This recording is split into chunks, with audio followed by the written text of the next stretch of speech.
la majorité à Bato Union Sacrée, en commençant par le chef de l'État, a condamné présence. D'abord, a condamné agression à Rwanda, mais aussi, le président Mouta dénoncé que M. Kabila, l'ancien chef de l'État, il y a République démocratique du Congo, les lois Azali patron, il y a AFC, le mouvement M23. Mon konzambo kaye moko mutabadi go dénoncer. Et puis tout le monde y est là sens, acteur politique et nyonso, la majorité, ezala ya pouvoir na ba ya pouvoir parce que montologo la mukwege azala pouvoir mais à se prononcer sur la question. Martin Fayulu a caché ba sentiment à lobby yango. Et nous avons vu des députés, nous avons vu la population. Mais silence ya Martin Fayulu na bati lukwebo. Et silence ya Vital Kamerhe, pardon, je voulais dire, na bati lukwebo. Et zali quand même inquiéter l'opinion. Bah, ça, on s'interroger, mais Kamera lobaka mingi. Pour la nini Kamera za kolobate, pourquoi il ne condamne pas? Pour l'agression rwandaise, oui, Kamera y a condamné. Ça, on ne peut pas le lui refuser. Et là, il a condamné. Mais sur Kabila qui était ancien chef d'État, je vois Kamera ici, tant que guerre et bandit qu'on s'intensifiait avant ma rebelle base à Goma. Kamera a fait sa conseil dans mon kondiamboka. A fait sa conseil dans ma Congolais. A fait sa conseil dans ma camarade dans ma député. Tant qu'on a solo là. Na batouana pour te bakoma na goma te to préserver ma vie. J'ai aimé cette sagesse, cette approche, mais le lo Kabila oh batou ebele baza komona ka décevoir ba se retrouver na goma. Pourquoi Kamera za ko lo baté? Ne serait-ce que condamné même par tweet. Kamera n'arrive pas à condamner. Peut-être à condamner parce que tu as informé, donnez-nous le tweet, donnez-nous la vidéo, nous allons la balancer. Mais Kamera n'a pas condamné la présence de Kabila. Mais là ma question est zali. Est-ce que Kamera devoir et à réserve en tant que président de l'Assemblée nationale, ils ont empêché à émettre un avis. Kamera, Azak Kolobaté, parce que Bukavu Ezali, Lelo, contrôlé par les M23, Biloko ya Kamera Belé Ezali Kuna, Kamera Zongonake, Aboy Kocha le feu, à cause de la perdant par rapport à Biloko Nae, Kamera Azali Kobanga, parce qu'Azar est dévable na Kabila, pourquoi le silence de Kamera? De même aussi pour Bahati. Pourquoi Bahati n'en parle pas? Bahati a Salaka meeting, a Kondanaka, na Bukavu, Ayaki a sali meeting, a condamné Rwanda. On a félicité ce que Bahati avait dit. A Salaka une activité. Je ne serais pas malhonnête de ne pas reconnaître que Bahati a Salaka meeting, na Bukavu, a condamné Rwanda. Il a fait. Mais aujourd'hui, Kabila est à Goma. Pourquoi Bahati ne parle pas? Ils ont peur d'un ancien maître. Est-ce que ça n'a pas douana? Qu'est-ce qui se passe? Qu'est-ce qui cacherait le silence de ces deux leaders, ya? Sud Kivu. Bazo Banganini. Pourquoi bazo le batté? Balingi batté à Bissoni na silence na banque. Tout le baké c'est un silence coupable. Est-ce que ça quelque chose oyo? Baza comment na obiso tout ça comment na te? Pourquoi ils en parlent pas? Et ça silence ils ont qu'inquiété battu. Na minute la semaine dernière, tout le monde a Bissoni, je pense qu'il y a une semaine ou 2 semaines, c'est qu'on a vu à l'Assemblée nationale. Mouvement Moutambaya, Bayoka Moutambaya, commission spéciale Bayoka Moutamba. Ouais, on a vu ça. Je vous avais déjà dit que la Babiloko Moutamba, Babiloko ya Matata ya Kabila, n'a coupé sa point de vue. Nous sommes en train d'observer dans cette société. Mais on a vu la précipitation dans le dossier Moutamba au niveau de l'Assemblée nationale. Mais vous avez un deuxième dossier. Il y a ancien ministre de la Finance. Oh, le même procureur, il y a cour de cassation. A Sengaki réquisition kuna. Boyoka qui est déjà, Yemoko M. Mvonda Kendaki Boyoki est. Aïbisibino, pourquoi ça recharger ancien ministre en finance? Où en sommes-nous avec ces dossiers? Dossiers qui sont censés à clôturer le lobby. Lobby, il fallait que soit suite à niveau de la commission de l'Assemblée nationale. Bah, convoquer session T, Kamera convoqué session T, naïbi que Kamera zate. Bah, Kendaki na Uganda. Mais information dans la possession dans la Uganda. À moins que bazonga lobby. Naïbi T, faut pas expliquer ngaï. Qu'est-ce qui se passe? Est-ce que le dossier ancien ministre de la Finance est là, tout continue? Je ne sais pas. Mais nous avons une précipitation au Basalaki pour Moutamba, alors que PG vont de Yemoka Kepe pour répondre. Alors qui c'est pourquoi ils ont poursuivi l'ancien ministre? Pourquoi si qu'on l'Assemblée nationale, session ordinaire de salamité pour tout le compte rendu, bon décider sur le sort de l'ancien ministre. Bon, j'ai mot d'ordre, qu'est-ce qui se passe? Vous achetez la moitié? Ça m'a bé pour Joseph Kabila, Makaboza m'a bé pour Paul Kagame. Kagame et Joseph Kabila, ils avaient sous-estimé Tshisekedi, Baeba quitté que Tshisekedi est le seul et l'unique instrument où on a besoin d'utiliser la minute. Pas seulement pour nous, le peuple congolais, mais pour l'Afrique. Et vous allez comprendre pourquoi pourquoi candidature to place au Rwanda lingaki kozwa na CAC tous les présidents tout ba pays Afrique ba rejeter en tokobeta masolo boye ba pe makambo ekomeli Denis Sassou Nguesso parce que ba bebani na Paul Kagame bokoye ba pe décision ba américain oyo bazui pour na Joseph Kabila. Juste qu'est-ce qui s'est passé na lobaka na bino soki bozui oyo nani Pierre Louara bozui ba Bibi Kapinga. Ce ne sont pas les gens qui ne maîtrisent, ce ne sont pas les gens qui ont maîtrisé géopolitique. Tolobaki na bino, c'est les chaînes où banda kozala informé sur l'actualité de la République démocratique du Congo et ça Messi News. La chaîne où banda informé en exclusivité de ce qui se passe dans notre pays. D'abord, dans la recherche sur tout ça, les bandeko congolais. Et ça, na mususu apé soto bito betela bino bandeko bokoganga. To sali ba recherche pour na koluka ko identifier origine ya Mobutu, le président Mobutu. Vous allez remarquer que le président Mobutu azana ba origine moko douteuse même avec Joseph Kabila. Au juste quel était le plan ya ba mindele pour ce pays? Bandeko le président Félix, depuis que le Congo est Congo, c'est la toute première fois qu'ils ont président Nambokoyo. Tous ceux qui ont précédé le président Tshisekedi, batikala kozaba président te. Babandai kozwa injonction ya libanda. Depuis que le Congo est Congo, c'est la toute première fois tozwa mukonzi oyo ayepe aye ko s'imposer. Aye ko s'imposer puis makambo changer. Denis Sassou Nguesso tozalaki na un problème. Président Brazzaville. Problème tozalaki nango avec Denis Sassou Nguesso, c'était quoi? Problème ezalaki un, il y a Moro. Le Moro est la réserve pétrolière ya Congo Brazzaville oyo Sassou auti côté récemment awa. De deux tozalaki na problème na Sassou ya pont. Selon ba calcul Sassou ayelaki président Félix, initiative na ye, ezalaki to sala pont oyo ezo rallier Kinshasa avec le Congo Brazzaville. Mais il y a beaucoup plus bénéfique na Sassou Nguesso. Le président Félix atalaki port ya no profond ya banana. Likanisi ya port ya no profond ya banana e bandi pa ya président Tshisekedi. Kasavu baningara meka ba américain ba kebisaka. Mobutu alingai ko meka ba américain ba kebisaka. Mouza yeba liba ameka ba kebisaka. Même Joseph, mais pourquoi est ko me pa ya Tshisekedi port e ko salema? Et je vous informe, et c'est un rapport. Il y a des secrets cachés au Balingakate Mimalibanda. Nous allons encore en parler. Maintenant, quand le président Félix a eu l'initiative, il a créé Port Yano Profond. Ça suscitait la haine. Vous voyez comment on a Sassou Nguesso, à qui on pèse 22 000 hectares et pas à Rwanda. Donc là, Rwanda, ba kosaka ye na ba américain ba ngi ba pesa ye Grand Kivu. Il devait maintenant encercler la République démocratique du Congo. C'est-à-dire, Centrafrique a pesa bango mabele, Angola a pesa bango mabele, Congo Brazzaville a pesa bango mabele, ça allait et ko permettre bango ba encercler la République démocratique du Congo. Mais lelo yo Sassou ba bebani na Paul Kagame ponani. To bande ko ebisa ba Congolais et loko e bande ko lier les États-Unis avec le Rwanda parmi biloko eza parce que ba juif ba sungaka ba américain na ba guerre na ba histoire ya ba guerre. Eza récompense ba américain ba sala lokola ba Rwanda e uti na progéniture ya reine de Saba. Baouti le long du Nil tout qu'on sort baye maintenant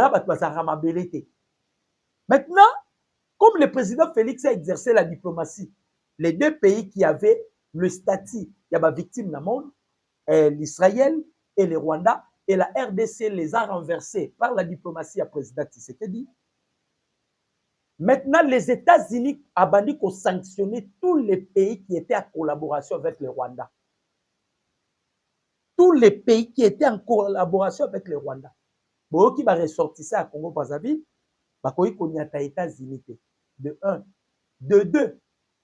Bah, normalement, bah, il va frapper par rapport au pays, il y a coup d'État où bah, Lukaka va participer parce que le président Félix étant local, Moutou Aza, partenaire fiable avec les Américains.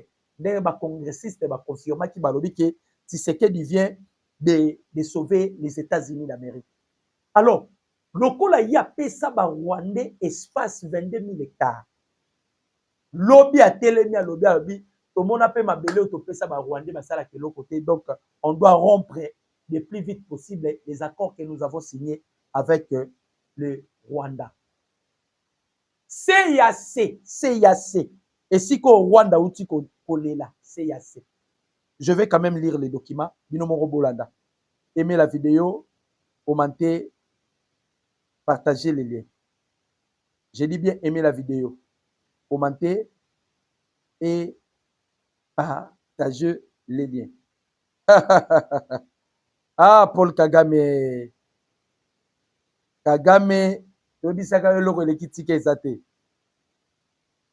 Tobisaka Kagame loko elekitika ezate.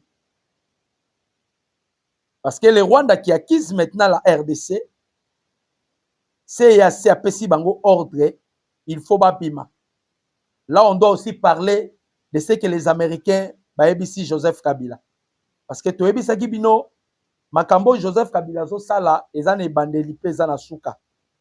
Azana longue vite, à cause de la peine à longue vite.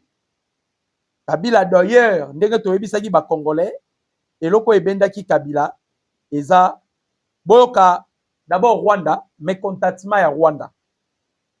Le Rwanda déplore l'instrumentalisation de la communauté économique des États de l'Afrique centrale, CAC ainsi par la République démocratique du Congo. Selon le Rwanda, c'est la RDC qui a créé toutes ces choses-là.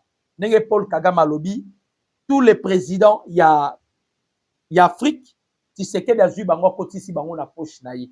Donc c'est lui qui a créé toutes ces instrumentalisations instrumentalisation à ce que ba écarter bango. Alors le Rwanda dit ceci: avec le soutien de certains États membres, cette dérive s'est une fois de plus manifestée lors du 26e sommet ordinaire tenu aujourd'hui à Malebo, où les droits du Rwanda à la présidence rotative, parce que ce sont des arabapostes rotatifs, oya après oya longwe, rotatifs tels que stipulé dans l'article 6 du traité, a été délibérément ignoré pour imposer les dictats de la République démocratique du Congo.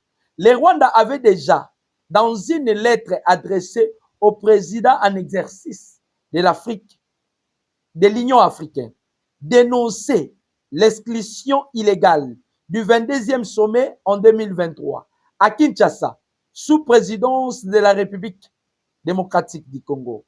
Le silence et l'inaction qui ont suivi confirment l'échec de l'organisation à faire respecter ses propres règles. Le Rwanda dénonce la mise en cause de ses droits garantis par les tests constitutifs de la CAC. Par conséquent, le Rwanda ne voit aucune raison de maintenir son appartenance à une organisation dont le fonctionnement est désormais contraire à ses principes et sous-utile. Donc, à l'heure où nous vous informons, Rwanda a quitté CAC. A quitté CAC pourquoi? Talobaki Nabino, problème est que Paul Kagame, lui, il était fort sur le plan diplomatique. Le président Félix Ayena Bokondi, alobi non, je dois aussi combattre Kagame, mais on va utiliser la même politique au Paul Kagame Azome. Politique ezanine. Lokola Kagame Azama kassi sur le plan politique, nous allons aussi s'imposer sur le plan politique.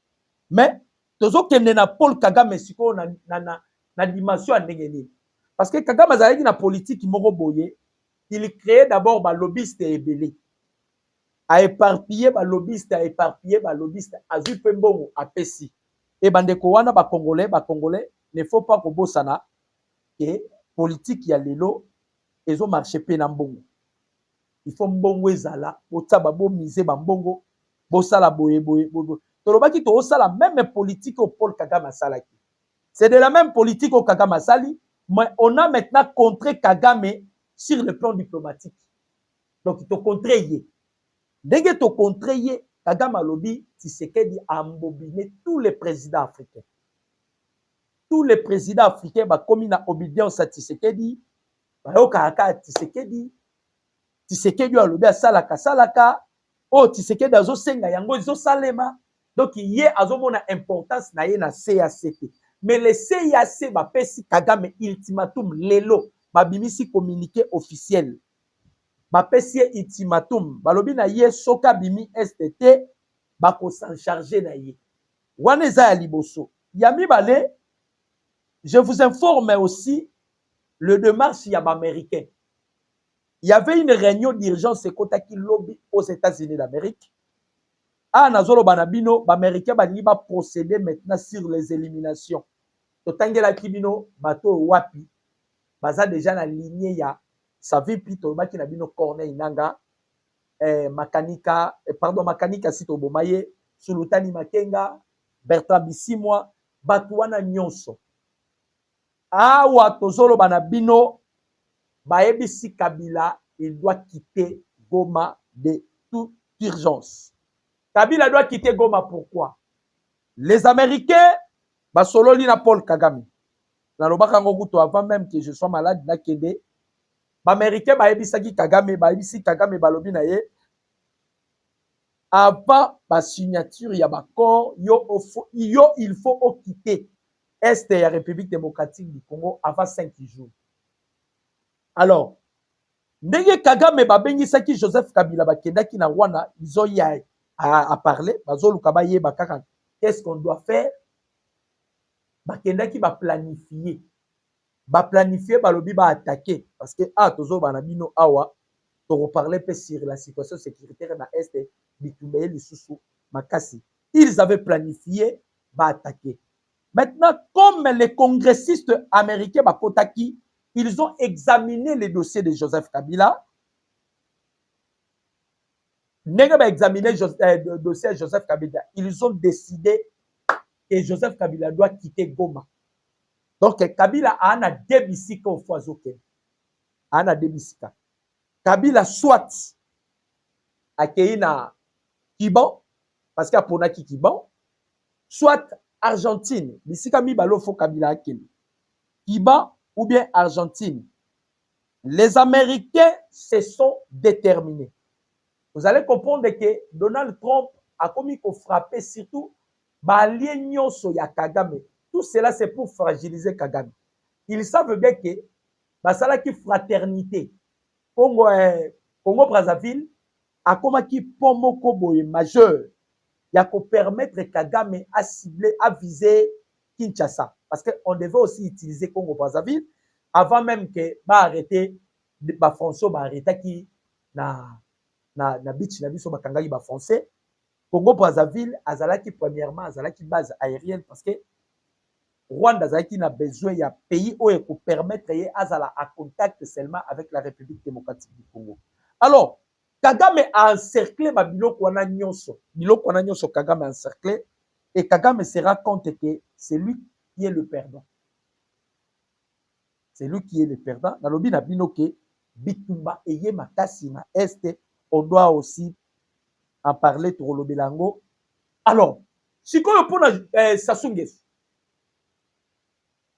Donald Trump aye, le président américain, quand le président Félix a sali lobbying na ye, à sali diplomatie. Tolobaki, on avait récupéré statut de la victime. On a récupéré aussi, on a fait en sorte que les États-Unis à reconnaître qu'il y a eu aussi génocide dans la République démocratique du Congo. Ndenge na Rwanda ezalaka reconnaissant, eza reconnu. Sassou Nguesso avec Paul Kagame bazalaki na objectif moko. Parce que bango bayebaki te comme la politique est dynamique, la France peut exercer les droits de veto ya kochanze makambo. Ba finir kaka avec Tshisekedi parce que Tshisekedi c'est un témoin gênant. Bomonaki bango nyonso ba mikolo wana basanganaki ba Obasanjo bato wana nyonso basakani. Mais un Américain a révélé lobby le président Tshisekedi a bouleversé carte ya Afrique mobimba. To bouleversé ndenge nini bandeko ba congolais. Tozalaki na besoin to détruire EAC. Tozalaki na besoin to détruire SADC. Tozalaki na besoin to détruire Union européenne. Pardon, Union africaine.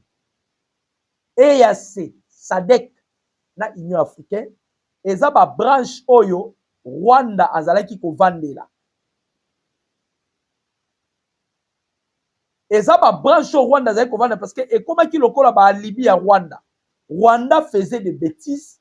Abaneki azalaki kozala protéger na ba biloko wana. Quand le président Félix azui Mokonzi, Mokonza mboka akendaki na EAC. Bato basala ke Mobutu alongwa na pouvoir. Bato basala ke Mouze akufa. Ba EAC wana. Ce sont des organismes internationaux. Et travaillent à Capona les Occidentaux. Ce sont des organismes internationaux qui travaillent avec des Occidentaux. Alors, pour paralyser les systèmes, pour détruire ces systèmes, on devait procéder ya kokota kota na kati. Et ça, l'une des raisons pour monaka Mokonza mboka akendaka na EAC. Et ça, l'une des raisons pour monaki Mokonza mboka tokendaki na SADC. Et ça, l'une des raisons pour monaki Mokonza mboka na OIA. Mais on a roulé tous les Africains. Parce que ça là qui peut bloquer. Bloc ezalaki ba bloquer kaka, ba bloquer Tshisekedi. Parce que muta pesaki bango ba avantage na mboko ko la Kabila azate. Kagame aleli ayebisi bango ke soki masolo baby awa to sambwe. Vous devez faire l'effort ya ko bloquer. Mais vous-même vous avez vu comment le président Tshisekedi a disposé qui diplomatie na kati ya mesa. Diplomatie grave. Awa sikoyo Joseph Kabila Olandi batunaye les langues c'est de lui. Obeminako qui change de langage. Kokonyang qui change de langage. Bien qu'ils sont des versatiles, ils ont soutenu Joseph Kabila, mais Makambo est commis sur terrain. Le président Félix a un objectif moko. Si vous allez comprendre, nous voulons seulement effacer trace ya Kabila. Trace ya Kabila existait juste na Congo. Na réunion yo bakei Azaria Soube yo alobi yango. Alobi politico Tshisekedi dazo sala Tshisekedi est en train d'effacer tout donc trace ya ba nilotique nyonso. Nyariga Boussia Kimi parce que lui aussi il a été consulté par Joseph Kabila, vous avez vu. Azaria Soube Rwandais moko to tikali nawa et ça Kamer. C'est Rwandais. To bo ba suspect. Rwandais moko to tikali na ye awa c'est Kamer. Mais vous allez remarquer que la majorité, il y a des têtes au bino boyemaki. Non. Le président Tshisekedi, il est fort. Il est fort. Na ba tête au bino boyemaki, ba tête ya minene wana. batete wana nyonso, on les a écartés. C'était pas facile. Donc, on parlera plus de Joseph Kabila au Congo. Ndenge to okendele, ndenge mokonzi mboka azomemela dossier à Kabila. C'est pour effacer Kabila pour toujours. Parce que les Américains, déjà, ils ont décidé que Kabila doit quitter Goma. Alors, ils avaient faire circuler une lettre officiellement que Bazo Bongisa aéroport. Aéroport, Bao Bongisa Zanini, aéroport ya Goma. Or, Goma, c'est là où se trouve Nanga, c'est là où se trouve Kabila, c'est là où se trouve Barwande Nyoso Bazali. Bamindele bayebi bien, bandeko ba Congolais. Les Blancs connaissent bien M. Kagame. Moni Mindele, bayebi Kagame bien. Ils savent bien que Kagame va créer encore des choses. Voilà pourquoi, tant que Kagame a signé déjà Mukanda, bayebi saki Kagame, ça c'est ton arrêt de mort. Pourquoi bayebi saki Kagame c'est ton arrêt de mort? Parce qu'ils savent bien comment est-ce que Kagame a évolué.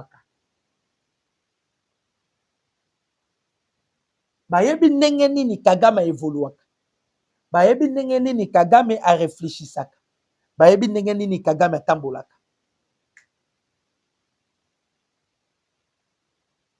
Bayebi. Lokola bayebi yango. Voilà pourquoi lorsque Kagame est allé signer, si bayebi c'est qui Kagame, c'est que tu viens de signer, c'est ton arrêt de mort.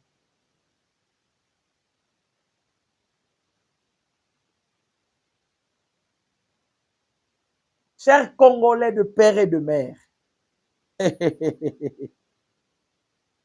la République démocratique du Congo a annoncé qu'elle ne participera pas à la 46e session ministérielle de l'Organisation internationale de la francophonie, prévue à Kigali, au Rwanda, tant qu'un changement de pays hôte ne sera pas envisagé. 46e session ministérielle de OIF, bati yango na Kigali. Et la RDC dit que ceux qui vont changer sikati biso to okende. Pasi nange zanini. Gouvernement congolais.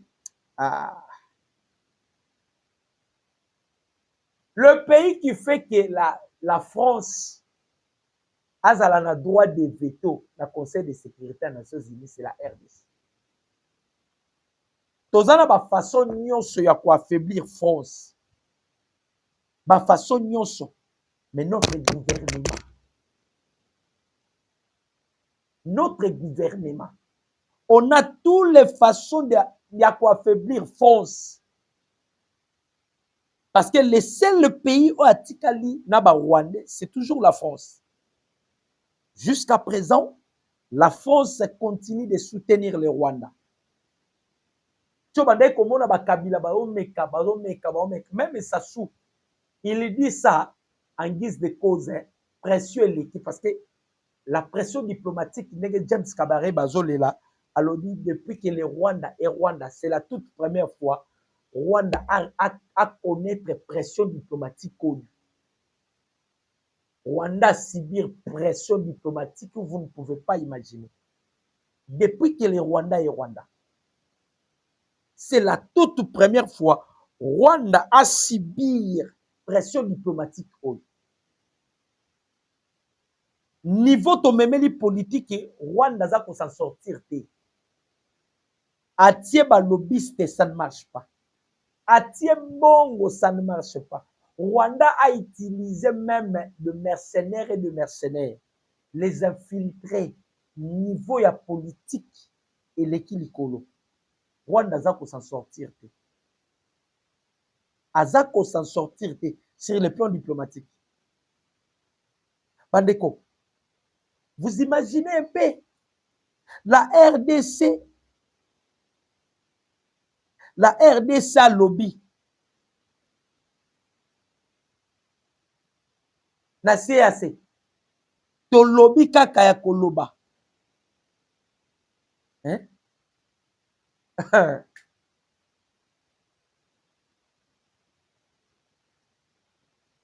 La RDC aussi, nous avons profité. La RDC Kinshasa, de son tour, après le retrait de Kigali, de la CAC, parce que Kigali s'est retiré, hein? Rwanda s'est retiré. La République démocratique du Congo alerte sur le comportement qui s'appâte, la stabilité régionale et le respect intégral des traités de principes de multilatéralisme. Kinshasa, le 8 juin. La République démocratique du Congo rappelle que la crise à l'est de la République, de son territoire, et les différends avec le Rwanda sont alimentés entre autres par des actes des agressions dénoncés notamment par la résolution 2773 du Conseil de sécurité des Nations Unies qui exige le retrait immédiat de la force armée rwandaise. Ces actes violent l'article 34 du traité révisé de la CAC qui interdit tout recours à la force entre États membres.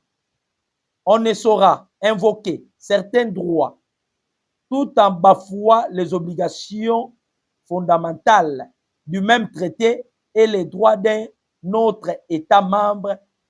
Un instrument juridique s'applique dans son intégralité où il perd toute portée. La République démocratique du Congo reste engagée dans le processus de paix en cours sous le guide de l'Union africaine, du Qatar et des États-Unis. Elle exprime cependant sa préoccupation face à une tendance inquiétante, celle qui consiste à se retirer d'un traité ou bloquer un processus dès qu'une exigence de redevabilité est révoquée. Cette posture tolère trop longtemps à mener à des accords sans redevabilité, donc sans durabilité. Participer à un processus de paix ne saurait signifier efficacement du passé ni immunité pour des crimes graves. La RDC appelle à une vigilance renforcée face au comportement qui affaiblissent le multilatéralisme et invite les institutions régionales et internationales à réaffirmer par des actes concrets leur attachement à la légalité et à la responsabilité et à l'intégrité territoriale des États. Donc, awawa bandeko ba Congolais, tolanda Rwanda. Rwanda sera kei gauche, toke na na gauche. Rwanda kei droite, toke na na droite. Rwanda ke na est, toke na na est. Rwanda zongi na ouest, toke na na ouest. Tolobaki tosala politique moko ko continuer kako ko kene na Rwanda tina suka. To kene na Rwanda tina suka. Alors, maintenant, Kabila Bayebisi, tu dois choisir. Ce qui est plus grave parce que Kabila Yaki lokola moi soutien moko boy non, pas tellement soutien mais ayaki pe pona kosunga Kagame, ayaki pe pona kosunga bamupe parce que bamupe ils avaient beaucoup plus confiance et pas inaye parce que pe na confiance et pas ya ils avaient donc Kazaki lokola moi protection moko boye même sa famille politique baminele bayebisi les Américains bayebisi Joseph Kabila en tout cas ta présence na Goma tolingi yango lisusu te ta présence na Goma tolingi yango lisusu te. Nalobi na bino oyo Kagame azo vivre eza conséquence ya kosopa makila ya ba Congolais. C'est que Kagame est en train de vivre eza conséquence ya kosopa makila ya ba Congolais. Toyebisaki Kagame toke na yo tina suka, vous allez comprendre que osakanaki na ba Congolais, cette fois-ci nous avons un interlocuteur, un défenseur ya ba Congolais.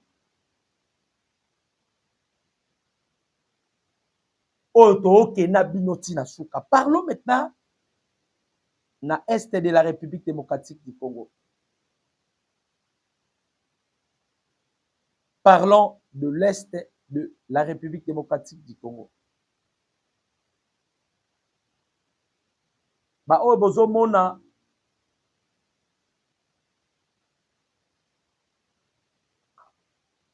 ce sont bana mikio ba forçaki par force.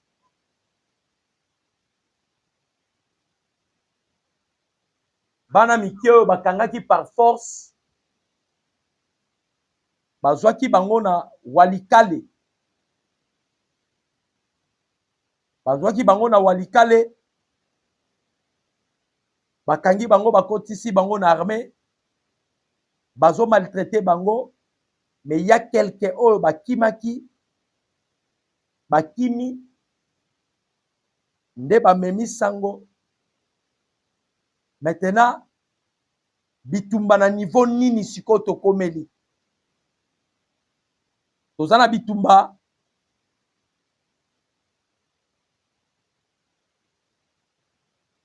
Une violente attaque attribuée aux rebelles de l'AFC M23 à provenance de Kalonge a visé une position de Wazalendo dans le village de Mouloume, situé dans le groupement de Kisiba, en territoire de Walikale, Nord Kivu. Les affrontements particulièrement étanches ont tourné à l'avantage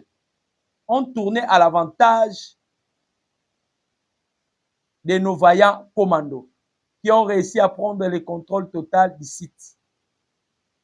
En quoi, après les replis de la force, les assaillants ont mis le feu au village avant de se retirer aux alentours. Bango eza, bitumbala bango eza soki to beti bango, à la fin de compte, bango fo batumba. Bango fo batumba. So to beti bango, bango fo batumba. So to beti bango, bango fo batumba.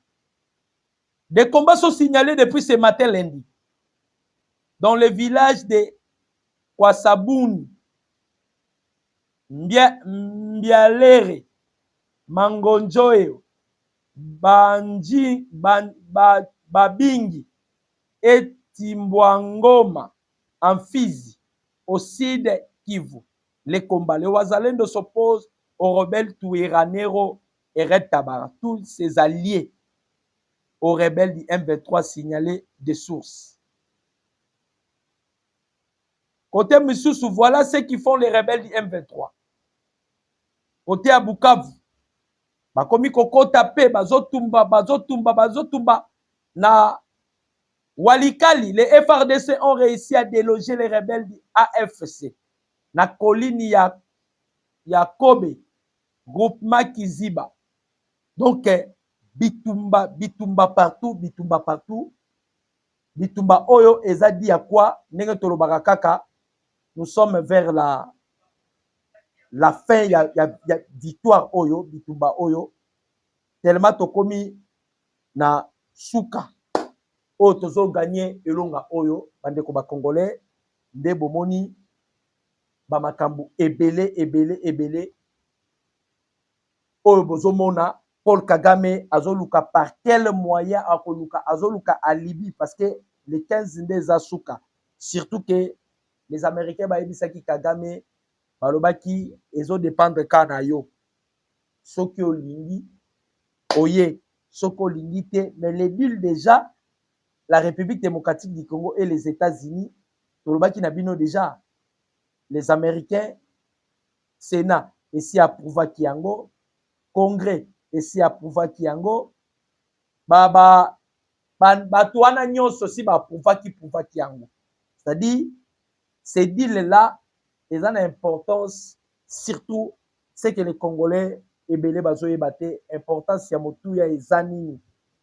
Bandeko ba Congolais, ça va procurer d'abord la protection, il y a intégrité territoriale na biso, ça va permettre que notre pays ezala sous une haute protection, parce que les Américains bangonde ba commanditaire ya ba makabu ya Est, mais et ils ont décidé maintenant d'accompagner Mokonzi ya mboka. Voilà un peu oyo ya kito betela bino lisolo bandeko ba Congolais, c'était avec plaisir ya koya ko partager na bino les actualités. J'espère que tozongi sikoyo tozobunda to récupérer et nous serons toujours na page. Que Dieu vous bénisse. Merci.